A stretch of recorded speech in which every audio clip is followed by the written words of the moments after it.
Bonjour et bienvenue à tous, c'est Malmélange. Alors aujourd'hui, je vous propose de réaliser une tarte au carambar. Tout de suite, sans plus attendre, place à la vidéo, c'est parti. Alors dans cette recette, on aura besoin de tous ces ingrédients pour réaliser la pâte sablée. Alors première étape, on vient mélanger la farine et le beurre. Pour cela, on va sabler le mélange comme ceci, jusqu'à ce que le beurre soit bien incorporé. Vous pouvez également, si vous le souhaitez, acheter votre pâte. Dans ce cas-là, il suffit simplement de la dérouler, de la piquer, de la déposer dans votre moule et de la précuire. Attention, regardez bien, pour terminer ce mélange, je change de geste. Je vais alors frictionner ma pâte. J'ajoute ensuite l'œuf, le sucre glace et je vais mélanger à nouveau. Je commence par mélanger à l'aide d'une simple maryse.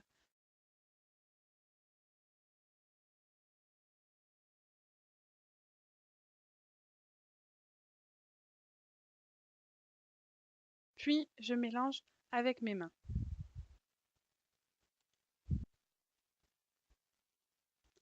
Ici, je ramène au fur et à mesure tous les ingrédients vers moi afin de rendre la pâte plus homogène. Il ne nous reste alors plus qu'à filmer la pâte et à la mettre au réfrigérateur entre 30 minutes et 1 heure. Une fois la demi-heure écoulée, je viens mettre de la farine sur mon plan de travail et je viens étaler à l'aide d'un rouleau à pâtisserie ma pâte sablée. Je dépose ma pâte sur mon rouleau à pâtisserie et je viens mettre du papier sulfurisé dans mon moule à tarte. Je pose alors la pâte. Je viens ici faire adhérer la pâte au moule. Il se peut qu'en déposant votre pâte, certains endroits ne soient pas garnis de pâte sablée. Dans ce cas-là, ce n'est pas grave, prenez un petit peu de vos chutes et comblez les manques. Puis, à l'aide d'une simple fourchette, je pique la pâte. Attention cependant à ne pas oublier les bords. On précuit alors la pâte 10 minutes à 170 degrés. On passe ensuite à la seconde étape. Dans une casserole, on vient mettre les carambars et la crème fraîche. On laisse fondre le mélange à feu moyen ou sur une plaque pas trop chaude. On remue de temps en temps jusqu'à ce que le mélange soit homogène.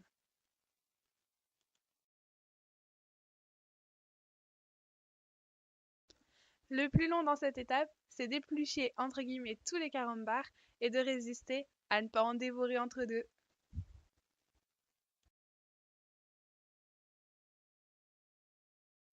Et voilà, nos carambars sont fondus.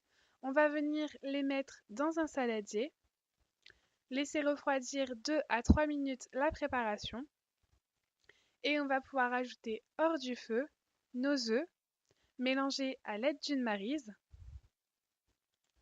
Puis, lorsque le mélange est bien incorporé, on va ajouter la farine et mélanger au fouet.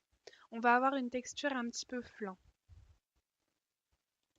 On vient ensuite placer notre mélange sur notre pâte pré-cuite.